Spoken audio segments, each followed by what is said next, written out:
हमारे स्टूडियो में एक आज ऐसे मेहमान हैं जो मूलतया भारतीय हैं। इनकी पैदाइश भारत में हुई, उसके बाद यूएसए में सेटल हुए और पूरा परिवार यूएसए में सेटल है, फल फूल रहे हैं। लेकिन इस दिल में एक ऐसी तमन्ना उठी, एक आवाज़ उठी कि जिस भारत की धरती पे काम किया, जन्म लिया, उसके लिए कुछ काम किया जाए और समाज की बेहतरी के लिए काम किया जाए। जो भारत के इस समय जो चर्चा हो रही है समाज की भलाई के लिए, उसके ऊपर कुछ बातचीत की जाए, कुछ काम किया जाए। और ऐसे लोग बहुत कम हैं जो बाहर रह के भी अपनी धरती के बारे में सोचते हैं, और जो सोचते हैं तो फिर उनके बारे में दुनिया सोचती है कि वाकया वो हट के हैं। ऐसे हट के इंसान हैं हमारे स्टूडियो में विराजमान हैं अरे वालिया साहब। हाँ जी, वाले नमस्कार साहब जी आए नो। Thank you so much, very much, thank you so much. वाले साहब आप स्टूडियो में आए हैं और मूलतया आप भारत के हैं। पंजाब की धरती ते तुहाडा जन्म होया जी ਅੰਮ੍ਰਿਤਸਰ बड़ी पवित्र भूमि है जी। ਤੇ ਤੁਸੀਂ ਫਿਰ ਰੋਜ਼ਗਾਰ ਦੀ ਤਲਾਸ਼ ਵਿੱਚ ਕਹਿ ਸਕਦੇ ਹੋ ਉਸ ਵੇਲੇ ਤੋਂ ਚਲੇ ਗਏ ਯੰਗ ਬॉय। हाँ जी, and young age age of ਦੇ ਵਿੱਚ 30 29 29 ਦੀ ਏਜ I ਵਿੱਚ think 29 years old ਚਲੇ ਗਏ। ਉਦੋਂ ਮੈਂ ਯੂਰਪ ਘੁੰਮ ਰਿਹਾ ਸੀ। then I went to USA। of course ਸਾਰੇ ਅਸੀਂ ਜਾਂਦੇ ਹਾਂ ਫਾਈਨੈਂਸ਼ੀਅਲ ਗੇਨ ਵਾਸਤੇ, right to have a different lifestyle, different perspective, different finances and so on। ਮੈਨੂੰ ਕੰਟਰੀ ਵੀ ਬਹੁਤ ਅੱਛੀ ਲੱਗੀ, ਯੂਰਪ। हाँ जी, यूरोप और अमेरिका। एक चीज़ मैं उत्थे नोट की भी जे उत्थे इंसान अपनी काबिलियत नाल कामयाब हो सकता है। एक चीज़ होर देखी, कोई उत्थे कई बारी जरूरत नहीं होंदी भी तुसीं डिग्रियां ले लो या तुसीं PhDs ले लो, वो ले लो। साडी एक सेइंग हैगी है, if you can run the company we'll give it to you, if you can run this department it's yours। Right. ਉੱਥੇ ਤੁਹਾਨੂੰ ਤੁਹਾਡੀ ਮਿਹਨਤ ਦਾ, ਤੁਹਾਡੀ ਸੋਚ ਦਾ ਫਲ ਜਿਹੜਾ ਨਾ ਬਹੁਤ ਛੇਤੀ ਉਹ ਡਾਇਰੈਕਟ ਮਿਲਦਾ ਹੈ। ਤੁਹਾਨੂੰ ਪਤਾ USA is a capitalistic country. ਉੱਥੇ productivity is very critical, we everybody must produce. ਜੇ ਤੁਸੀਂ ਜੌਬ ਤੇ 8 ਘੰਟੇ ਹੋ, ਤੁਹਾਨੂੰ 8 ਘੰਟੇ ਪ੍ਰੋਡਕਸ਼ਨ ਕਰਨੀ ਪੈਣੀ। ਜੇ ਤੁਹਾਡੀ ਪ੍ਰੋਡਕਸ਼ਨ ਲੋ ਹੈ then you are not fit for the job. ਸਹੀ ਸਹੀ। I like the system, I like that ਵੀ ਮੈਂ ਜੇ ਇੱਥੇ ਫੇਲ ਹੋਵਾਂਗਾ ਉਹ ਮੇਰਾ ਆਪਣਾ ਕਸੂਰ ਹੋਏਗਾ, ਜੇ ਮੈਂ ਇੱਥੇ ਕਾਮਯਾਬ ਹੋਵਾਂਗਾ ਉਹ ਮੇਰੀ ਆਪਣੀ ਮਿਹਨਤ ਦਾ ਔਰ ਸੋਚ ਦਾ ਰਿਜ਼ਲਟ ਹੋਏਗਾ। Right right right. ਉੱਥੇ ਡਾਇਰੈਕਟ ਐਂਡ ਕੁਇਕ ਰਿਜ਼ਲਟ ਮਿਲਦੇ ਆ ਤੁਹਾਡੇ ਐਕਸ਼ਨਸ ਦੇ, ਜਿਸ ਨੂੰ ਆਪਾਂ ਕਹਿੰਦੇ ਆ ਕਰਮਾਂ ਦਾ ਫਲ। ਗੀਤਾ 'ਚ ਵੀ ਲਿਖਿਆ ਸੀ, ਨਿਊਟਨ ਨੇ ਵੀ ਇਹ ਪ੍ਰੂਵ ਕੀਤਾ ਬਈ every action has a equal reaction. So ਤੁਸੀਂ ਚੰਗਾ ਕੰਮ ਕਰੋਗੇ ਤੁਹਾਨੂੰ ਹੁਣੇ ਫਲ ਮਿਲ ਜਾਂਦਾ ਉੱਥੇ ਫਟਾਫਟ। ਜੇ ਤੁਸੀਂ ਉੱਥੇ ਮਾੜਾ ਕੰਮ ਕਰੋਗੇ ਉਸੇ ਵੇਲੇ ਤੁਹਾਨੂੰ ਫਲ ਮਿਲ ਜਾਏਗਾ। ਵੇਟ ਨਹੀਂ ਕਰਨਾ ਪੈਂਦਾ 6 ਸਾਲ ਔਰ 2 ਸਾਲ ਵੀ ਕੀ ਤੁਸੀਂ ਤੁਹਾਡੇ ਰਿਜ਼ਲਟ ਕਿਸ ਤਰ੍ਹਾਂ ਨਿਕਲੇ ਆ। ਵਾਲੀ ਸਾਹਿਬ ਜਿਹੜਾ ਬੰਦਾ ਇੱਥੋਂ ਜਾ ਰਿਹਾ ਹੈ ਕਿਤੇ ਫੋਰਨ ਕੰਟਰੀ ਜਾ ਰਿਹਾ, ਅਬਰੋਡ ਜਾ ਰਿਹਾ, ਤੇ ਉਹ ਕੰਮ ਚੰਗੇ ਵਾਸਤੇ ਹੀ ਜਾ ਰਿਹਾ, ਕਿਉਂਕਿ ਉਹ ਤੇ ਆਪਣੀ ਇੱਕ ਲਿਵਲੀਹੁੱਡ ਜਿਹੜੀ ਉਹਦੀ ਜੀਵਿਕਾ ਹੈ, ਹਾਂਜੀ, ਪੈਸਾ ਕਮਾਉਣ ਵਾਸਤੇ ਜਾ ਰਿਹਾ, ਪੈਸਾ ਕਮਾਉਣ ਵਾਸਤੇ ਜਾਂਦਾ। ਲੇਕਿਨ ਜਿਹੜੇ ਪੈਸਾ ਕਮਾਉਣ ਵਾਸਤੇ ਜਾਂਦੇ ਨੇ, ਕਿਆ ਉਹਦੇ ਵਾਸਤੇ ਕੋਈ ਟ੍ਰੇਨਿੰਗ, ਤੁਸੀਂ ਕੋਈ ਟ੍ਰੇਨਿੰਗ ਲਈ ਸੀ ਜਾਂ ਕੋਈ ਆਪਣਾ ਕੋਈ ਕੰਮ ਪਹਿਲੇ ਸੋਚ ਕੇ ਗਏ ਸੀ ਮੈਂ ਇਹ ਕੰਮ ਕਰਾਂਗਾ ਉੱਥੇ ਜਾ ਕੇ? ਮੇਰੀ ਇੰਨੀ ਟੈਕਨੀਕਲ ਬੈਕਗਰਾਊਂਡ ਨਹੀਂ ਸੀ ਜੀ, ਨਾ ਮੈਂ ਇੰਜੀਨੀਅਰ ਸੀਗਾ, ਨਾ ਮੈਂ ਮੈਥਮੈਟੀਸ਼ੀਅਨ ਸੀ, ਨਾ ਮੈਂ ਡਾਕਟਰ ਸੀਗਾ। ਸੋ ਜੌਬ ਮੈਨੂੰ ਮਿਲ ਗਈ ਜਾਂਦੀ ਬੈਂਕ ਦੇ ਵਿੱਚ ਰਾਈਟ ਅਵੇ। 3rd ਡੇ, ਤੀਸਰੇ ਦਿਨ ਮੈਂ ਜਦੋਂ ਪਹੁੰਚਾ, ਉਦੋਂ ਡਾਇਰੈਕਸ਼ਨ ਨਹੀਂ ਸੀ ਕਲੀਅਰ ਵੀ ਮੈਂ ਕੀ ਕਰਨਾ ਚਾਹੁੰਦਾ, ਪਰ ਮੈਂ ਕੁਛ ਕਰਨਾ ਚਾਹੁੰਦਾ ਸੀਗਾ। ਮੈਂ ਕੁਛ ਜ਼ਰੂਰ, ਮੈਂ ਕਿਹਾ ਵੀ ਇੱਥੇ ਨਹੀਂ ਮੈਂ ਬੈਠਣਾ। ਉੱਥੇ ਫੈਸਿਲਿਟੀਜ਼ ਬਹੁਤ ਹੈ। ਮੈਂ ਉਸ ਵੇਲੇ ਪਹਿਲੋਂ ਲਾਅ ਸੋਚ ਰਿਹਾ ਸੀ, ਮੈਂ ਲਾਅ ਕਰ ਲਾਂ ਅਮਰੀਕਾ ਦੇ ਵਿੱਚ। ਮੇਰੇ ਬੈਂਕ ਦੇ ਜਿਹੜੇ ਮੈਨੇਜਰ ਸੀਗੇ ਉਹ ਕਹਿੰਦੇ ਵੀ ਸਾਡੇ ਪ੍ਰੋਗਰਾਮ ਇਹ ਹੈਗਾ ਵੀ ਜੇ ਤੁਸੀਂ ਬੈਂਕਿੰਗ ਦੇ ਰਿਲੇਟਡ, ਫਾਈਨੈਂਸ ਦੇ ਰਿਲੇਟਡ ਕੋਈ ਕਲਾਸਿਸ ਕੋਰਸਿਸ ਕਰੋ ਤੇ bank will pay 50% of it. ਅੱਛਾ। ਮੈਂ ਉਦੋਂ ਡਿਸਾਈਡ ਕੀਤਾ ਮੈਂ MBA ਕਰ ਲਵਾਂ। ਸੋ ਮੈਂ ਫਸਟ ਕਲਾਸ ਫਸਟ ਜਿਹਨੂੰ ਕਹਿੰਦੇ ਹੋ ਉਹਦੇ 'ਚ MBA ਮੈਂ Golden Gate University San Francisco ਤੋਂ ਕੀਤੀ। ਮੈਂ ਜਦੋਂ ਮੈਂ ਉਹ ਗੋਲਡਨ ਗੇਟ ਯੂਨੀਵਰਸਿਟੀ ਤੋਂ ਮੈਂ MBA ਫਿਨਿਸ਼ ਕੀਤੀ, ਮੈਨੂੰ ਤਾਂ ਅਪਰਚੁਨਿਟੀ ਦੇ ਡੋਰਸ ਖੁੱਲ੍ਹ ਗਏ ਉਦੋਂ। ਹਰ ਡਿਪਾਰਟਮੈਂਟ ਮੈਨੂੰ ਆਫਰ ਕਰਨਾ ਪਿਆ। ਮੇਰੇ ਪਰਫਾਰਮੈਂਸ ਵੀ ਬੈਂਕ ਦੇ ਵਿੱਚ ਬਹੁਤ ਅੱਛੀ ਸੀ, ਮੇਰੀ ਬੜੀ ਛੇਤੀ ਪ੍ਰਮੋਸ਼ਨਸ ਹੋਈਆਂ ਉੱਥੇ ਬੈਂਕ ਦੇ ਵਿੱਚ ਐਂਡ ਸੋ ਔਨ। ਸੋ ਤੁਹਾਡਾ ਜਿਹੜਾ ਜਵਾਬ ਇਹ ਹੈ ਵੀ ਜੇ ਤਾਂ ਤੁਸੀਂ ਸਕਿਲਡ ਹੋ, ਜਿਸ ਤਰ੍ਹਾਂ ਹੁਣ ਆਲ IT ਵਾਲੇ ਉੱਥੇ ਜਾ ਰਹੇ ਆ, ਉਹਨਾਂ ਦੀ ਬਹੁਤ ਡਿਮਾਂਡ ਹੈ।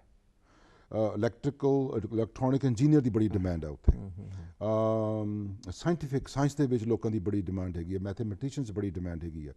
ਹੁਣ ਜੇ ਤੁਸੀਂ ਇੱਥੋਂ BA ਔਰ MA ਕਰਕੇ ਚਲੇ ਜਾਓ, ਉਹ ਫਿਰ ਤੁਹਾਨੂੰ ਆਪਣੇ ਆਪ ਨੂੰ ਰੀਟ੍ਰੇਨ ਕਰਨਾ ਪੈਂਦਾ। ਜਿਹੜੇ IT ਵਾਲੇ ਜਾਂਦੇ ਆ ਉਹ ਆਲਰੇਡੀ ਟ੍ਰੇਨ ਹੈ, ਉਹਨਾਂ ਨੂੰ ਜਾਂਦੇ ਜੋਬ ਮਿਲ ਜਾਂਦੀ ਹੈਗੀ, ਉਹ ਇਮੀਗ੍ਰੇਸ਼ਨ ਵੀ ਉਹਨਾਂ ਨੂੰ ਦੇ ਦਿੰਦੇ ਨੇ, ਉਹ ਜੋ ਵੀ ਵਟਐਵਰ ਦੇ। ਹਾਂਜੀ, ਪਰ ਜਿਹੜੇ ਨਾਨ ਟੈਕਨੀਕਲ ਬੰਦੇ ਆ ਉਹਨਾਂ ਨੂੰ ਸ਼ੁਰੂ 'ਚ ਸਟਰਗਲ ਕਰਨਾ ਪੈਂਦਾ। ਲੈਂਗੁਏਜ, ਉਹਨਾਂ ਦਾ ਤੌਰ ਤਰੀਕੇ, ਉਹਨਾਂ ਦੇ ਜਿਹੜੇ ਹੈਗੇ ਨੇ ਕਲਚਰ ਸਿੱਖਣਾ ਪੈਂਦਾ ਹੁੰਦਾ। ਵਾਲੀ ਸਾਹਿਬ, ਜਿਹੜੇ ਅੱਜ ਕੱਲ੍ਹ ਖਾਸ ਕਰ ਪੰਜਾਬ ਵਿੱਚ ਦੇਖਿਆ ਹੈ ਕਿ ਜਿਹੜਾ ਵੀ ਬੱਚਾ ਹੈ ਉਹ ਆਪਣੀ ਫਸਟ ਕਲਾਸ ਖੇਤੀ ਹੈ, ਪੈਲੀਆਂ ਬਹੁਤ ਅੱਛੀਆਂ ਨੇ, ਉਪਜਾਊ ਮਿੱਟੀ ਹੈ, ਉਪਜਾਊ ਧਰਤੀ ਹੈ, ਉਹ ਜ਼ਮੀਨ ਜਮੂਨ ਵੇਚ ਬੂਝ ਕੇ ਜਾਂ ਕਿਸੇ ਦੇ ਹਵਾਲੇ ਕਰਕੇ ਉਹ ਮੈਨੇ ਕਰ ਜਾਂਦੇ ਕਿਤੇ ਬਾਹਰ ਚਲੇ ਜਾਣਗੇ। ਬਾਹਰ ਜਾ ਕੇ ਕਰਨਾ ਕੀ ਹੈ, ਉਹ ਫਿਰ ਬੜਾ ਉਹਨਾਂ ਨੂੰ ਬੜੀ ਔਖ ਆਉਂਦੀ ਹੈ। ਬੜਾ ਜੀ, ਤੁਸੀਂ ਬੜਾ ਹੀ ਅਹਿਮ ਸਵਾਲ ਪੁੱਛਿਆ। 90% ਜਿਹੜੇ ਵੀ ਇਹ ਪਿੰਡਾਂ ਵਿੱਚੋਂ ਖੇਤੀਬਾੜੀ ਵੇਚ ਕੇ ਗਏ ਆ, ਉਹਨਾਂ ਦੀ ਐਜੂਕੇਸ਼ਨਲ ਬੈਕਗਰਾਊਂਡ ਨਹੀਂ ਹੈ। ਜਾਂ ਉਹ ਟਰੱਕ ਡਰਾਈਵਰ ਨੇ, ਜਾਂ ਉਹ ਟੈਕਸੀ ਡਰਾਈਵਰ ਨੇ, ਔਰ ਮੇਰਾ ਮਤਲਬ ਵੀ ਮੀਨੀਅਲ ਜੌਬਸ ਦੇ ਵਿੱਚ ਹੈਗੇ ਨੇ। ਹੋ ਸਕਦਾ ਵੀ ਉਹਨਾਂ ਵਿੱਚੋਂ ਕੁਝ ਪੜ੍ਹ ਪੁੜ ਕੇ ਕੁਝ ਬਿਜ਼ਨਸਮੈਨ ਨੇ, ਕੋਈ ਆਪਣਾ ਗੈਸ ਸਟੇਸ਼ਨ ਜਿਹਨੂੰ ਪੈਟਰੋਲ ਪੰਪ ਕਹਿੰਦੇ ਹੋ, ਉੱਥੇ ਕੰਮ ਕਰਨ ਲੱਗ ਕੇ ਜਾਂ ਉਹਦੇ 'ਚ ਹਿੱਸਾ ਲੈ ਲਿਆ, ਜਾਂ ਕੋਈ ਫੂਡ ਸਟੋਰ ਖੋਲ੍ਹ ਲਿਆ, ਜਾਂ ਕੋਈ ਛੋਟਾ ਜਿਹਾ ਰੈਸਟੋਰੈਂਟ ਖੋਲ੍ਹ ਲਿਆ। ਉਹ ਐਜੂਕੇਸ਼ਨ ਏਰੀਆ ਵੱਲ ਨਹੀਂ ਚਾਹੁੰਦੇ ਹੈਗੇ। ਲੇਕਿਨ ਮੈਨੂੰ ਇਹ ਨਹੀਂ ਸਮਝ ਆਈ ਵੀ ਉੱਥੇ ਅਟਰੈਕਸ਼ਨ ਕੀ ਹੈ। ਇੱਥੇ ਤੁਸੀਂ ਉਹਨਾਂ ਕੋਲੇ 20, 30, 40 ਏਕੜ ਹੈਗੇ ਆ, ਪਰ ਉੱਥੇ ਦੇਖਦੇ ਆ ਵੀ ਹਰ ਕੋਈ ਕਿਸੇ ਕੋਲੇ ਕਾਰ ਹੈ। ਉਹਦਾ ਮਤਲਬ ਕਾਰ ਦਾ ਮਤਲਬ ਇਹ car is just a vehicle transportation, ਜਿਸ ਤਰ੍ਹਾਂ ਤੁਹਾਡੇ ਕੋਲੇ ਬਾਈਸਾਈਕਲ ਹੈ ਜਾਂ ਸਕੂਟਰ ਹੈ। ਸਹੀ ਗੱਲ ਹੈ, ਕਿਉਂਕਿ ਉੱਥੇ ਡਿਸਟੈਂਸ ਜ਼ਿਆਦਾ ਨੇ। ਕਾਰ ਅਸੈਂਸ਼ੀਅਲ ਹੈ, ਤੁਸੀਂ ਉੱਥੇ ਬਾਈਸਾਈਕਲ ਤਾਂ ਚਲਾ ਨਹੀਂ ਸਕਦੇ ਉਹਦੇ 'ਤੇ ਫਰੀਵੇ 'ਤੇ। ਸਹੀ ਗੱਲ ਹੈ, ਹਾਂਜੀ, ਤੇ ਸਕੂਟਰ ਨਹੀਂ ਚਲਾ ਸਕਦੇ ਉੱਥੇ, ਸਪੀਡ ਕਾਫੀ ਜ਼ਿਆਦਾ, ਸਪੀਡ ਬੜੀ ਹੁੰਦੀ ਹੈ ਉੱਥੇ। ਪਰ ਮੈਨੂੰ ਨਹੀਂ ਸਮਝ ਆਉਂਦਾ ਕਿਉਂ ਛੱਡਦੇ ਆ, ਜਾ ਕੇ ਉੱਥੇ ਜਾਂਦੇ ਆ, ਪਰ ਆਉਂਦੇ ਆ, ਬਹੁਤ ਆਉਂਦੇ ਆ। ਔਰ ਇੱਥੇ ਉਹ ਕਹਿੰਦੇ ਅਸੀਂ ਤਾਂ ਇੱਥੇ ਪੰਜਾਬ 'ਚ ਨਹੀਂ ਰਹਿਣਾ, ਜਾਂ ਜਿੱਥੇ ਅਸੀਂ ਫੋਰਨ। ਤੁਸੀਂ ਇਹ ਦੇਖੋ ਵੀ ਆਪਣੇ ਲੇਬਰ ਕਰਨ ਵਾਸਤੇ ਦੁਬਈ ਕਿੰਨੇ ਬੰਦੇ ਗਏ ਆ, ਹਜ਼ਾਰਾਂ ਹੀ। ਮੀਨੀਅਲ ਇੱਕ ਕਮਰੇ ਦੇ ਵਿੱਚ 10-10 ਬੰਦੇ ਰਹਿੰਦੇ ਨੇ। ਉਹ ਆਈ ਥਿੰਕ ਉਹ ਜਿਹੜੀ ਡਾਲਰ ਹੈ, ਜਿਹੜੀ ਉਹਦੀ ਪਾਵਰ ਹੈ ਡਾਲਰ ਦੀ, ਜਾਂ ਇਹ ਕਹਿਣਾ ਵੀ ਮੈਂ ਦੂਸਰੀ ਕੰਟਰੀ ਜਾ ਕੇ ਰਹਿ ਰਿਹਾ ਹੈਗਾ, ਆਈ ਥਿੰਕ ਉਹੀ ਅਟਰੈਕਸ਼ਨ ਹੈ। ਹੋਰ ਉਹਨਾਂ ਨੂੰ ਕੀ ਅਟਰੈਕਸ਼ਨ ਹੈ, ਮੈਂ ਦੇਖੇ ਨੇ ਕਈ they are very well to do here in India ਔਰ ਪੰਜਾਬ ਦੇ ਵਿੱਚ। ਉੱਥੇ ਜਾ ਕੇ ਛੋਟੇ ਛੋਟੇ ਅਪਾਰਟਮੈਂਟ 'ਚ ਛੋਟੇ ਛੋਟੀ ਜੌਬਸ ਕਰਦੇ ਆ। ਜਿਹੜੀਆਂ ਲੇਡੀਜ਼ ਜਾਂਦੀਆਂ ਆਪਣੀਆਂ ਬਿਲਕੁਲ ਪੜ੍ਹੀਆਂ ਨਹੀਂ ਹੈਗੀਆਂ, ਕਈ ਤਾਂ ਆਪਣੇ ਆਪ ਨੂੰ ਨਰਸਿੰਗ ਦਾ ਕਲਾਸ ਕਰ ਲਈ ਜਾਂ ਮਾੜਾ ਮੋਟਾ ਪੜ੍ਹ ਲਿਆ, ਬਾਕੀ ਤਾਂ ਉਹ ਕੁਛ ਨਹੀਂ ਕਰਦੀਆਂ। ਜਾਂ ਮੀਨੀਅਲ ਆਪਣੇ ਜਿਸਨੂੰ ਕਹਿੰਦੇ ਭਾਂਡੇ ਮਾਂਜਣ ਵਾਲੀ ਜੌਬ ਕਰ ਲਈ, which is nothing wrong with it. ਬੱਚੇ ਖਿਲਾ ਲਏ, ਬੇਬੀ ਸਿਟਿੰਗ ਕਰ ਲਈ, ਦੈਟਸ ਆਲ ਦੇ ਡੂ। ਵਾਲੇ ਸਾਹਿਬ, ਅਸੀਂ ਗੱਲ ਜਿਹੜੀ ਮੇਰਾ ਮੁੱਦਾ ਕੋਈ ਹੋਰ ਹੈ, ਵੈਸੇ ਉਹਦੇ ਅਸੀਂ ਆਵਾਂਗੇ। ਤੁਸੀਂ ਅੱਜ ਕੱਲ੍ਹ ਕੀ ਕਰ ਰਹੇ ਹੋ, ਲੇਕਿਨ ਇਹ ਜਿਹੜੀ ਗੱਲ ਅਸੀਂ ਸਟਾਰਟ ਕੀਤੀ ਹੈ, ਇਹਦੇ 'ਚ ਇੱਕ ਗੱਲ ਕਰਾਂਗਾ। ਇੱਕ ਤਾਂ ਤੁਸੀਂ ਆਪਣੇ 2 ਲਫ਼ਜ਼ਾਂ 'ਚ ਤੁਹਾਨੂੰ ਇੱਕ ਮੈਸੇਜ ਦਿਓ ਕਿ ਜਿਹੜੇ ਬਿਨਾਂ ਟ੍ਰੇਨਿੰਗ ਦੇ ਮੁੰਡੇ ਜਾਂਦੇ ਨੇ ਉਹ ਕੀ ਕਰਨ, ਜਾਣ ਕੇ ਨਹੀਂ, ਜਾਂ ਅਗਰ ਜਾਣ ਤਾਂ ਕਿਸ ਤਰ੍ਹਾਂ ਜਾਣ, ਨੰਬਰ 1। ਦੂਸਰਾ ਹੈ ਕਿ ਅਗਰ ਉੱਥੇ ਕਿਸੇ ਨਾਲ ਕੋਈ ਐਬੀ ਹੋ ਜਾਂਦੀ ਹੈ ਭਾਰਤੀ ਦੇ ਨਾਲ, ਕੋਈ ਐਸੀ ਕੋਈ ਸੰਸਥਾ ਬਣੀ ਹੈ, ਕੋਈ ਹੈਲਪ ਐਸੀ ਉਹਨਾਂ ਨੂੰ ਮਿਲਦੀ ਹੈ ਕਿ ਉਹਨਾਂ ਨਾਲ ਕੋਈ ਨਾ ਇਨਸਾਫੀ ਨਾ ਹੋਏ, ਤੁਸੀਂ ਕੀ ਕਹਿਣਾ ਚਾਹੋਗੇ? ਦੇਖੋ ਜੀ, ਪਹਿਲਾ ਸਵਾਲ ਤੁਹਾਡਾ ਹੈ, ਤੁਹਾਡੇ ਦੋਨੇ ਸਵਾਲ ਬਹੁਤ ਅੱਛੇ ਹੈ, ਮੈਨੂੰ ਬੜੇ ਪਸੰਦ ਆਏ ਤੁਹਾਡੇ ਦੋਨੇ ਸਵਾਲ। ਪਹਿਲਾ ਸਵਾਲ ਹੈ ਵੀ ਆਪਣੇ ਆਪ ਨੂੰ ਜੇ ਜਾਣਾ, ਤੁਸੀਂ ਉੱਥੇ ਐਜੂਕੇਸ਼ਨ ਲਓ, ਆਪਣੇ ਆਪ ਕੋਈ ਟੈਕਨੀਕਲ ਲੈਂਗੁਏਜ, ਟੈਕਨੀਕਲ ਕੋਈ ਸਕਿੱਲ ਸਿੱਖੋ। ਕਾਰਪੈਂਟਰ ਸਿੱਖ ਲਓ, ਬੜੀ ਡਿਮਾਂਡ ਹੈ। ਇਲੈਕਟ੍ਰੀਸ਼ੀਅਨ ਦੀ ਬੜੀ ਡਿਮਾਂਡ ਹੈ। ਵੈਲਡਰਸ ਦੀ ਬੜੀ ਡਿਮਾਂਡ ਹੈ। These R skilled. ਸਕਿੱਲ ਹੋ ਕੇ ਜਾਓ। ਜਿਹੜੇ ਤੁਹਾਡੇ ਕੋਲ ਕੁਝ ਸਕਿੱਲ ਹੁੰਦੀ ਹੈ ਨਾ, ਤੁਸੀਂ ਕਦੀ ਭੁੱਖੇ ਨਹੀਂ ਮਰ ਸਕਦੇ। ਸਹੀ। ਠੀਕ ਹੈ ਨਾ ਜੀ। ਜੇ ਤੁਹਾਡੀ ਸਟਰੋਂਗ ਐਜੂਕੇਸ਼ਨਲ ਬੈਕਗਰਾਊਂਡ ਵੀ ਨਹੀਂ ਹੈਗੀ, ਅਕਵਾਇਰ ਅ ਸਕਿੱਲ। ਇੱਦਾਂ ਤੁਸੀਂ ਬਣਾਈ ਨਾ ਜਾਓ ਵੀ ਮੇਰਾ ਚਾਚਾ ਰਹਿੰਦਾ, ਤਾਇਆ ਰਹਿੰਦਾ ਅਤੇ ਉਹ ਮੈਨੂੰ ਕੰਮ 'ਤੇ ਲਵਾ ਦੇ, ਕੋਈ ਨਹੀਂ ਲਵਾ ਸਕਦਾ ਕੰਮ 'ਤੇ। ਫਿਰ ਤੁਸੀਂ ਕਿਤੇ ਸਟੋਰ 'ਤੇ ਸਿਗਰਟਾਂ ਹੀ ਵੇਚੋਗੇ ਜਾਂ ਉੱਥੇ ਜਾ ਕੇ, ਜਾਂ ਪਾਣੀ ਹੈਂਬਰਗਰ ਵੇਚੋਗੇ, ਹੈਂਬਰਗਰ ਬਣਾਓਗੇ। ਮੇਰੀ ਸਲਾਹ ਹੈ ਸਕਿੱਲ। ਨਾ ਸਕਿੱਲ ਦੇ ਅੰਦਰ ਇੱਕ ਸਪੈਸ਼ਲ ਵੀਜ਼ਾ ਵੀ ਮਿਲਦੇ ਨੇ, ਯੂਰਪੀਅਨ ਕੰਟਰੀ ਦੇ ਵਿੱਚ ਵੀ, ਕੈਨੇਡਾ ਦੇ ਵਿੱਚ ਵੀ, ਅਤੇ ਅਮਰੀਕਾ ਦੇ ਵਿੱਚ ਵੀ। ਜਿਹੜੇ ਕੋਲ ਸਕਿੱਲ ਆ ਉਹਨਾਂ ਦਾ ਸਪੈਸ਼ਲ ਕੋਟਾ ਹੁੰਦਾ, ਸੋ ਉਹ ਤੁਹਾਨੂੰ ਥੋੜ੍ਹਾ ਸੌਖਾ ਹੋ ਜਾਂਦਾ। ਅਗਲਾ ਕੁਐਸਚਨ ਜੀ ਪ੍ਰੋਟੈਕਸ਼ਨ ਦਾ ਤੁਹਾਡਾ, very good question. Every person living in United States is protected under the law, period. ਚਾਹੇ ਉਹ ਵਿਜ਼ਿਟਰ ਹੈ, ਚਾਹੇ ਉਹ ਕਿਸ ਤਰ੍ਹਾਂ ਹੈ। ਹਾਂ, ਬੜੀਆਂ ਆਰਗੇਨਾਈਜੇਸ਼ਨ ਹੈਗੀਆਂ ਨੇ ਜਿਹੜੀਆਂ ਕਿ ਰੇਸਿਜ਼ਮ ਦੇ ਅਗੇਂਸਟ ਫਾਈਟ ਕਰਦੀਆਂ ਨੇ। ਅਮਰੀਕਨ ਆਰਗੇਨਾਈਜੇਸ਼ਨ ਬੜੀਆਂ ਨੇ, ਜਿਵੇਂ NCAAP ਜਿਹੜੀ ਹੈਗੀ ਹੈ, national association of coloured people, ਉਹ ਉਹਨਾਂ ਦੇ ਆਪਣੇ ਲਾਇਰਸ ਨੇ, ਦੇ ਪ੍ਰੋਟੈਕਟ ਕਰਦੇ ਨੇ। ਲੇਡੀਜ਼ ਵਾਸਤੇ ਬੜੀਆਂ ਸੰਸਥਾਵਾਂ ਨੇ, ਆਪਣੇ ਇੰਡੀਆ ਨੇ ਬਹੁਤ ਸੰਸਥਾਵਾਂ ਬਣਾਈਆਂ ਨੇ ਜੇ ਕੋਈ ਬੈਟਰਡ ਵੂਮਨ ਹੈ ਜਾਂ ਉਹਨੂੰ ਕੋਈ ਡੋਮੈਸਟਿਕ ਵਾਇਲੈਂਸ ਦੀ ਕੋਈ ਪ੍ਰੋਬਲਮ ਹੈਗੀ ਹੈ, ਨਾ ਵੀ ਕੋਈ ਹੋਵੇ, the police will protect you. You are absolutely protected against any problem there. Right. System बहुत अच्छा है. ਉਹਦਾ ਇਹ ਤੁਸੀਂ, because you're living in the country and you have all the rights. You have right to speak, you have right of education, you have right to your religion, you have right to freedom. ਵਾਲੀ ਸਾਹਿਬ ਤੁਸੀਂ ਰੇ ਵਾਲੀ ਹੋ ਤਾਂ ਅਸੀਂ ਸੋਚਦੇ ਹਾਂ ਕਿ ਇੱਕ ਬੜੀ ਹੋਪ ਦੀ ਰੇ ਤੁਸੀਂ ਲੈ ਕੇ ਆਉਂਦੇ ਜਦੋਂ ਆਏ ਤੁਸੀਂ ਤੁਸੀਂ ਬੜੀ ਇੱਕ ਹੋਪ ਜਿਹੜੀ ਨਾ ਇੱਕ ਲੈ ਕੇ ਆਉਂਦੇ ਹੋ। ਮੈਂ ਕਹਿਣਾ ਚਾਹ ਰਿਹਾ ਕਿ ਤੁਸੀਂ ਉੱਥੇ ਅਮਰੀਕਾ ਦੇ NRI ਹੋ, ਤੁਸੀਂ ਕਾਫੀ ਪਾਪੂਲਰ ਹੋ, ਫੈਮਿਲੀ ਉੱਥੇ ਹੈ, ਬੱਚੇ ਸੈਟਲ ਨੇ, ਬੇਟੇ ਬੇਟੀਆਂ, ਉਹਨਾਂ ਦੇ ਬਾਰੇ ਵੀ ਥੋੜ੍ਹੀ ਬਹੁਤ ਗੱਲ ਕਰਾਂਗੇ। ਕਿਆ ਤੁਸੀਂ ਸੋਚਿਆ ਨਹੀਂ ਉਹਨਾਂ ਦੀ ਕਿ ਸਮਾਜ ਸੇਵਾ 'ਚ, ਮੇਰਾ ਮਤਲਬ ਪੋਲੀਟੀਕਲ ਜਿਹੜਾ ਇਸ ਟੀਮ ਹੈ ਉਹਦੇ ਵਿੱਚ ਕਿਤੇ ਥੋੜ੍ਹਾ ਹਿੱਸਾ ਲਈਏ?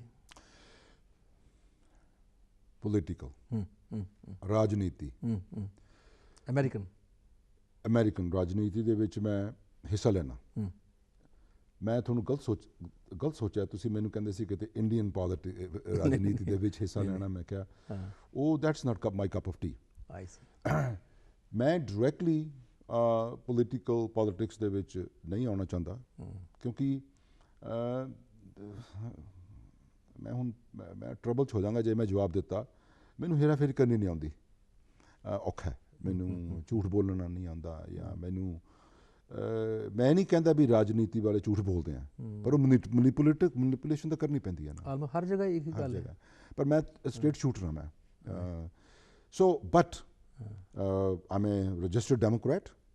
I have always voted for Democrats. ਮੈਂ ਇਹਨਾਂ ਦੀ ਫੰਡ ਰੇਜ਼ਿੰਗ ਕਰਦਾ, ਉਹਨਾਂ ਦੇ ਪਾਰਟੀਆਂ 'ਤੇ ਜਾਂਦਾ, ਮੈਂ ਕਾਂਗਰਸਮੈਨ ਸੈਨੇਟਰਸ ਦੇ ਨਾਲ ਬੈਠਦਾ ਉੱਠਦਾ, ਜਿਹੜੇ ਉਹਨਾਂ ਦੇ ਸਲਾਹਕਾਰ ਹੁੰਦੇ ਨੇ ਉਹਨਾਂ ਨੂੰ ਮਿਲਦਾ। ਉਹ ਤੁਸੀਂ ਜਿਸ ਤਰ੍ਹਾਂ ਮਿਨਿਸਟਰ ਹੁੰਦੇ ਨੇ ਇੱਥੇ ਜਾਂ ਉੱਥੇ ਸੈਨੇਟਰ ਹੋ ਗਿਆ, ਉਹ ਇਕੱਲਾ ਬੈਠਾ ਪਾਲਿਸੀਜ਼ ਨਹੀਂ ਬਣਾ ਰਿਹਾ, ਜਿਹੜੀ ਉਹਦੀ ਕੰਸਟੀਚੁਐਂਸੀ ਹੈ, ਲਾਈਕ ਅਸ, ਉਹਨਾਂ ਨੂੰ ਸੁਣਾ ਲੈ ਕੇ ਸਾਨੂੰ ਕੋਈ ਪ੍ਰੋਬਲਮ ਹੁੰਦੀ ਸਾਡੇ ਏਰੀਏ ਦੇ ਵਿੱਚ, ਜਾਂ ਕੋਈ ਪ੍ਰੈਪੋਜੀਸ਼ਨ ਲਿਖਣੀ ਹੈ ਵੀ ਪਾਣੀ ਦੀ ਆਹ ਸਮੱਸਿਆ ਫਲਾਣੀ ਸਮੱਸਿਆ, ਅਸੀਂ ਉਹਨਾਂ 'ਤੇ ਪ੍ਰੈਸ਼ਰ ਪਾਉਂਦੇ ਹਾਂ, ਉਹ ਸਾਡੀ ਸੁਣਦੇ ਆ, ਉੱਥੇ ਇੰਪਲੀਮੈਂਟ ਕਰਦੇ ਹਾਂ, ਕਿਉਂਕਿ ਅਗਲੀ ਵਾਰੀ ਵੀ ਉਹਨਾਂ ਨੇ ਵੋਟਾਂ ਲੈਣਾ। ਸਾਡੇ ਵੋਟਿੰਗ ਦੇ ਵਿੱਚ ਭਾਈ ਸਾਹਿਬ ਮਿਨਹਾਸ ਸਾਹਿਬ, ਡਾਕਟਰ ਮਿਨਹਾਸ, ਬੜੀ ਪਾਵਰ ਹੈ। ਕਿਆ ਬਾਤ ਹੈ। ਸਾਡੀ ਵੋਟਿੰਗ ਜਿਹੜਾ ਰਾਈਟ ਹੈ ਉਹਦੇ 'ਚ ਬਹੁਤ ਸਟਰੋਂਗ ਪਾਵਰ ਹੈ। ਬਹੁਤ ਅੱਛਾ। ਅਸੀਂ ਉਸ ਪਾਵਰ ਦਾ ਅਸੀਂ ਫਖਰ ਮੰਨਦੇ ਹਾਂ, ਉਸਨੂੰ ਵੀ ਮੇਰੇ ਕੋਲ ਵੋਟਿੰਗ ਰਾਈਟ ਹੈ, ਵੀ ਮੈਂ ਕੁਛ ਵੀ ਚੇਂਜ ਲਿਆ ਸਕਦਾ। ਜੇ ਮੈਂ ਉੱਥੇ 1000 ਬੰਦਾ ਇਕੱਠਾ ਕਰ ਲਿਆ, ਵੋਟ ਮੈਂ ਉਹਨਾਂ ਦੇ ਸਿਗਨੇਚਰਸ ਲੈ ਲਏ, ਮੈਂ ਆਪਣੇ ਲੋਕਲ ਕਾਂਗਰਸਮੈਨ ਸੈਨੇਟਰ ਕੋਲ ਜਾਣਾ, he will listen to us. ਬਹੁਤ ਬੜੀਆ। ਸੋ ਉੱਥੇ ਚੇਂਜ ਲਿਆਉਣਾ ਬੜਾ ਆਸਾਨ ਹੈ ਇਹਨਾਂ ਚੀਜ਼ਾਂ ਦੇ ਵਿੱਚ। ਬਹੁਤ ਬੜੀਆ। ਅੱਛਾ, ਅਸੀਂ ਗੱਲ ਕਰਦੇ ਹਾਂ ਅਸਲੀ ਕਿ ਤੁਸੀਂ ਜਦੋਂ ਅੰਮ੍ਰਿਤਸਰ ਤੋਂ ਗਏ ਹੋ, ਤੁਸੀਂ ਸਕੂਲਿੰਗ ਤੁਹਾਡੀ ਇੱਥੇ ਹੋਈ ਹੈ, ਕਾਲਜ ਤੁਸੀਂ ਇੱਥੇ ਕੀਤਾ ਹੈ। ਹਾਂਜੀ। ਅਤੇ ਹੁਣ ਤੁਸੀਂ ਜਿਹੜਾ ਉੱਥੇ ਕੰਮ ਤੁਹਾਡਾ ਕਾਫੀ ਅੱਛਾ ਹੈ, ਉਹ ਕੀ ਕੰਮ, ਰੈਸਟੋਰੈਂਟ ਦਾ ਕੀ ਕੰਮ ਹੈ ਤੁਹਾਡਾ? ਕੀ ਉਹ ਜੀ ਮੇਰੇ ਫਾਸਟ ਫੂਡ ਰੈਸਟੋਰੈਂਟਸ ਨੇ। ਕਿੰਨੇ ਕੁ ਰੈਸਟੋਰੈਂਟ ਨੇ ਅੱਜ ਤੱਕ? ਤਾਂ ਮੇਰੇ ਜੀ 341। ਅੱਛਾ, ਕਿੱਥੇ ਨੇ? 341 ਰੈਸਟੋਰੈਂਟਸ ਮੇਰੇ ਨੇ ਜੀ। They are in Texas, state of Texas, Oklahoma, Virginia, New Jersey, Chicago, Arkansas, and ਇੱਕ ਦੀ ਹੋਰ ਸਟੇਟ ਹੋਣੀ ਹੈ, ਮੈਨੂੰ ਹੁਣ ਯਾਦ ਨਹੀਂ, ਕੈਂਸਸ। ਹਾਂਜੀ ਹਾਂ, ਐਂਡ ਵਰਜੀਨੀਆ। ਤਾਂ ਉਹਨਾਂ ਨੂੰ ਤੁਸੀਂ ਕਿਸ ਤਰ੍ਹਾਂ ਮੈਨੇਜ ਕਰਦੇ ਹੋ, ਮੈਨੇਜਮੈਂਟ ਟੀਮ ਜਿਹੜੀ ਤੁਹਾਡੀ? ਹਾਂਜੀ ਹਾਂ, ਵੈਰੀ ਗੁੱਡ ਕੁਐਸਚਨ। ਦੇਖੋ, ਜਦੋਂ ਮੈਂ MBA ਕਰ ਰਿਹਾ ਸੀ ਨਾ, ਉਹ ਬੜਾ ਸਿੱਖਿਆ ਉਦੋਂ ਵੀ। ਮੈਂ ਬੇਸਿਕਲੀ ਸਿਸਟਮ ਮੈਨ ਹਾਂ, ਆਈ ਕ੍ਰੀਏਟ ਅ ਸਿਸਟਮ। ਸੋ ਅਸੀਂ 3 ਪਾਰਟਨਰਸ ਵੀ ਹੈਗੇ ਹਾਂ, ਰਾਈਟ। ਲੇਕਿਨ ਉਸ ਤੋਂ ਇਲਾਵਾ ਅਸੀਂ ਇੱਕ extra layer of management increase ਕੀਤੀ ਹੋਈ ਹੈ। ਦੇਖੋ, ਤੁਸੀਂ ਰੈਸਟੋਰੈਂਟ ਲੈਵਲ 'ਤੇ ਹੋ, ਰੈਸਟੋਰੈਂਟ ਲੈਵਲ 'ਤੇ ਏਰੀਆ ਮੈਨੇਜਰਸ ਹੁੰਦੇ ਨੇ, ਏਰੀਆ ਮੈਨੇਜਰ ਦੇ ਅੰਡਰ 4, 5, 6, 10 ਰੈਸਟੋਰੈਂਟਸ ਹੋ ਗਏ। ਉਸ ਤੋਂ ਉੱਪਰ ਇੱਕ ਹੋਰ ਲੇਅਰ ਹੈ, ਵੀ ਕਾਲ ਦ ਡਾਇਰੈਕਟਰ ਆਫ ਆਪਰੇਸ਼ਨਸ। ਉਹਦੇ ਅੰਡਰ 10, 15 ਏਰੀਆ ਮੈਨੇਜਰਸ ਨੇ।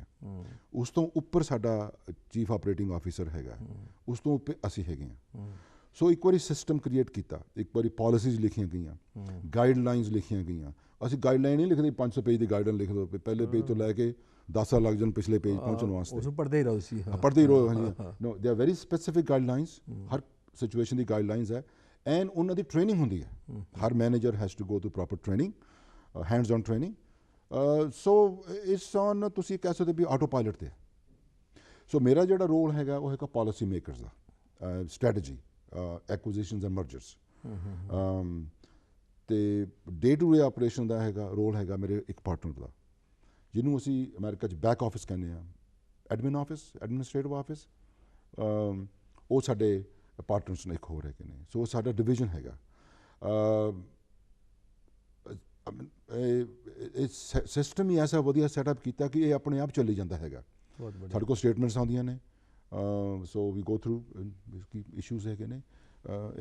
ਵਾਲੀ ਸਾਹਿਬ, ਤੁਹਾਡਾ ਇਤਨਾ ਵੱਡਾ ਇੱਕ ਨੈਟਵਰਕ ਹੈ, ਅਤੇ ਤੁਹਾਡੇ ਰੈਸਟੋਰੈਂਟ ਵਿੱਚ ਇੱਕ ਕੋਈ ਰੇ ਵਾਲੀ ਸਪੈਸ਼ਲ ਡਿਸ਼ ਕੋਈ ਹੈ? ਅੱਛਾ, ਪਹਿਲੀ ਗੱਲ ਤਾਂ ਸਾਡੇ ਰੈਸਟੋਰੈਂਟ ਬਹੁਤ ਡਿਫਰੈਂਟ ਨੇ, ਅਲੱਗ ਨੇ। ਅੱਛਾ। ਕੰਟਕੀ ਫਰਾਈਡ ਚਿਕਨ 150 ਮੇਰੇ ਕੋਲ ਕੰਟਕੀ ਫਰਾਈਡ ਚਿਕਨ ਹੋਣੇ ਆ। ਫਿਰ ਸਾਡੇ ਨੇ ਟਾਕੋ ਬੈਲਸ, ਤੁਸੀਂ ਸੁਣਿਆ ਟਾਕੋ ਬੈਲਸ, ਜਿਹੜੇ ਕਿ ਮੈਕਸੀਕਨ ਫੂਡ ਹੈਗਾ। ਫਿਰ ਹੈਗੇ ਨੇ Long John Silvers, those are seafood. And then Pizza Huts ਹੈ, ਤੁਸੀਂ ਸੁਣਿਆ ਹੋਣਾ Pizza Huts and so on. ਮੇਰੀ ਜਿਹੜੀ ਫੇਵਰੇਟ ਹੈ, ਮੇਰੀ ਕਿਉਂਕਿ ਇਹ ਫਰੈਂਚਾਈਜ਼ਿਸ ਨੇ, ਮੇਰੀ ਫੇਵਰੇਟ ਡਿਸ਼ ਤਾਂ ਕੋਈ ਹੋ ਨਹੀਂ ਸਕਦੀ, ਲੇਕਿਨ ਲੌਂਗ ਜੌਨ ਸਿਲਵਰਸ ਦੇ ਵਿੱਚ ਇੱਕ ਸਪੈਸ਼ਲ ਡਿਸ਼ ਹੈ ਕੰਟਕੀ ਫਰਾਈਡ ਚਿਕਨ। ਜੇ ਤੁਸੀਂ ਜਾਓ ਨਾ ਇੱਥੇ, ਤੁਸੀਂ ਉਹਨਾਂ ਨੂੰ ਆਰਡਰ ਕਰੋ 2 pieces of chicken, original, not the crispy, and corn dog with it. Corn dog, you will like it. That's my favorite dish. ਜਦੋਂ ਮੈਂ KFC ਜਾਂਦਾ ਮੈਂ। ਹਾਂਜੀ, ਰਾਈਟ। ਬਾਈ ਸਾਹਿਬ, ਤੁਸੀਂ ਇਤਨਾ ਬੜਾ ਸੈਟਅਪ ਤੁਹਾਡਾ ਹੋਇਆ, ਰੱਬ ਦੀ ਦਇਆ ਹੈ ਤੁਹਾਡੇ 'ਤੇ, ਕਾਫੀ ਕੁਛ ਮਿਹਰਬਾਨ ਹੈ ਉੱਪਰ ਵਾਲਾ। ਤੁਸੀਂ ਇੱਕ ਜਿਹੜਾ ਇਹ ਨਵਾਂ ਫੀਲਡ 'ਚ ਆਏ ਹੋ, ਮੂਵੀ ਬਣਾਉਣਾ, ਸਮਾਜ ਸੇਵਾ ਦੀ ਕਰਨਾ, ਇਹ ਫਿਲਮ ਬਣਾਉਣਾ, ਅਤੇ ਤੁਸੀਂ ਆਪਣਾ ਅੱਛਾ ਵਾਲਾ ਬਿਜ਼ਨਸ ਛੋੜ ਕੇ ਤੁਸੀਂ ਇਹ ਕਿਹਦੀ ਫੀਲਡ 'ਚ ਜਾ ਕੇ ਇਹ ਕਿਉਂ ਆਏ, ਕਿਸ ਤਰ੍ਹਾਂ ਆਏ ਹੋ? ਤੁਸੀਂ ਇੱਕ ਵਰਡ ਸੁਣਿਆ ਪੈਸ਼ਨ? ਹਾਂਜੀ, ਪੈਸ਼ਨ ਸੁਣਿਆ ਨਾ? ਹਾਂਜੀ। ਤੁਸੀਂ ਇੱਕ ਹੋਰ ਵੀ ਵਰਡ ਸੁਣਿਆ ਹੋਣਾ, ਕੁੱਤੇ ਨੇ ਵੱਢਿਆ ਕਿਸੇ ਨੇ। ਤੁਸੀਂ ਹੋਰ ਵੀ ਸੁਣਿਆ ਪੰਗਾ ਲੈਣਾ। ਮੇਰਾ ਪ੍ਰੋਫੈਸ਼ਨ ਨਹੀਂ ਹੈ ਮੂਵੀ ਬਣਾਉਣ ਦਾ, ਨਾ ਮੈਨੂੰ ਕੋਈ ਐਕਸਪੀਰੀਅੰਸ ਹੈ, ਨਾ ਮੈਂ ਕਦੀ ਮੂਵੀ ਬਣਾਈ ਹੈ, ਪਰ ਮੈਂ ਬਹੁਤ ਹੀ ਕਾਮਯਾਬ ਮੂਵੀ ਬਣਾਈ ਹੈ। ਬਹੁਤ ਬੜੀਆ। ਮੈਨੂੰ ਸਟੇਜ ਦਾ ਬੜਾ ਸ਼ੌਂਕ ਹੈ, ਸਟੇਜ 'ਤੇ ਪਲੇ ਕਰਨ ਦਾ। ਬਹੁਤ ਅੱਛਾ। ਹਾਂਜੀ, ਮੈਨੂੰ ਬੜਾ ਚੰਗਾ ਲੱਗਦਾ ਸਟੇਜ 'ਤੇ। ਅਸੀਂ ਉੱਥੇ ਇਹ ਪਲੇ ਕਰਦੇ ਸੀ ਫੀਮੇਲ ਫੈਟੀਸਾਈਡ 'ਤੇ, ਭਰੂਣ ਹੱਤਿਆ 'ਤੇ। ਉਹ ਬੜਾ ਐਂਟਰਟੇਨਿੰਗ ਐਂਡ ਮੈਸਮਰਾਈਜ਼ਿੰਗ ਪਲੇ ਸੀਗਾ। ਇਹਨੂੰ ਪਲੇ ਅਸੀਂ 10-12 ਵਾਰੀ ਕੀਤਾ ਹੈ, ਅਮਰੀਕਾ 'ਚ ਅਤੇ ਕੈਨੇਡਾ ਦੇ ਵਿੱਚ। ਬੜਾ ਕਾਮਯਾਬ ਹੋਇਆ। ਲਾਸਟ ਟਾਈਮ ਦਸੰਬਰ ਦੇ 2014 'ਚ ਅਸੀਂ ਯੂਬਾ ਸਿਟੀ ਕੀਤਾ ਸੀ, ਬੜਾ ਕਾਮਯਾਬ ਹੋਇਆ। ਉੱਥੋਂ ਮੈਨੂੰ ਕਲਿੱਕ ਹੋਇਆ ਵੀ ਜੇ ਅੱਜ ਤੱਕ 10-12 ਹਜ਼ਾਰ ਪੰਜਾਬੀ ਔਰ ਨਾਨ ਪੰਜਾਬੀ ਇਸ ਪਲੇ ਨੂੰ ਦੇਖ ਕੇ ਇੰਨੀ ਉਹਦੀ ਸਰਾਹਨਾ ਕਰਦੇ ਨੇ, ਇੰਨਾ ਉਹਨਾਂ ਨੂੰ ਐਕਸੈਪਟ ਕੀਤਾ ਇਸ ਮੂਵੀ ਨੂੰ ਔਰ ਮੁੱਦੇ ਨੂੰ, ਸਬਜੈਕਟ ਨੂੰ, ਇਹ 'ਤੇ ਮੂਵੀ ਬਣਾਓ, ਬਹੁਤ ਬੜੀ, ਤਾਂ ਕਿ ਲੱਖਾਂ ਲੋਕੀ ਦੇਖ ਸਕਣ। ਵਾਲੀ ਸਾਹਿਬ, ਤੁਸੀਂ ਜਿਹੜੀ ਇਹ ਮੂਵੀ ਬਣਾਈ ਹੈ ਧੀਆਂ ਮਰ ਜਾਣੀਆਂ, ਬਹੁਤ ਅੱਛਾ ਆਈਡੀਆ। ਦੇਖੋ, ਤੁਸੀਂ ਆਏ ਹੋ ਫੀਲਡ 'ਚ ਆਏ ਹੋ, ਮੇਰੇ ਖਿਆਲ 'ਚ ਇੱਕ ਬੜਾ ਇੱਕ ਅੱਛਾ ਆਈਡੀਆ ਲੈ ਕੇ ਆਏ ਹੋ ਤੁਸੀਂ। ਜਿਹੜਾ ਨਾ ਇਹ ਤੁਸੀਂ ਜਿਹੜੇ ਤੁਹਾਨੂੰ ਇਸ ਵੇਲੇ ਇਸੇ ਅਸੀਂ ਦਿਖਾਵਾਂਗੇ ਜਿਹੜਾ ਇਹਦਾ ਮੂਵੀ ਦਾ ਸ਼ਾਟ ਕੀ ਹੈ। ਦਰਸ਼ਕੋ, ਇਹਨਾਂ ਨੇ ਫਿਲਮ ਬਹੁਤ ਅੱਛੀ ਬਣਾਈ ਹੈ ਧੀਆਂ ਮਰ ਜਾਣੀਆਂ, ਕਿ ਬੱਚੀਆਂ ਨੂੰ ਅਸੀਂ ਕਿਉਂ ਮਾਰਦੇ ਹਾਂ, ਪੈਦਾ ਹੋਣ ਤੋਂ ਪਹਿਲੇ ਮਾਰ ਦਿੰਦੇ ਹਾਂ। ਤੁਸੀਂ ਇਸ ਵੇਲੇ ਦਿਖ ਰਹੇ ਹੋ, ਇਹ ਰੇ ਵਾਲੀ ਸਾਹਿਬ ਦੀ ਮੂਵੀ ਜਿਹੜੀ ਇਸ ਵੇਲੇ ਤੁਸੀਂ ਇਹਨਾਂ ਦਾ ਸ਼ਾਟ ਦਿਖ ਰਹੇ ਹੋ, ਬੜੀ ਕਮਾਲ ਮੂਵੀ ਹੈ ਜੀ। ਔਰ ਇੰਡੀਆ ਵਾਸਤੇ ਕਰ ਰਹੇ, ਇੰਡੀਅਨ ਗੌਰਮੈਂਟ ਵਾਸਤੇ ਕਰ ਰਹੇ, ਤੁਸੀਂ ਜਿਹੜੇ ਇਸ ਵੇਲੇ ਦਿਖ ਰਹੇ ਹੋ ਸਕਰੀਨ 'ਤੇ, ਬਹੁਤ ਕਮਾਲ। ਇਹਦੇ ਬਾਰੇ ਤੁਸੀਂ ਸਾਨੂੰ ਦੱਸੋ ਕੀ ਹੈ ਜੀ?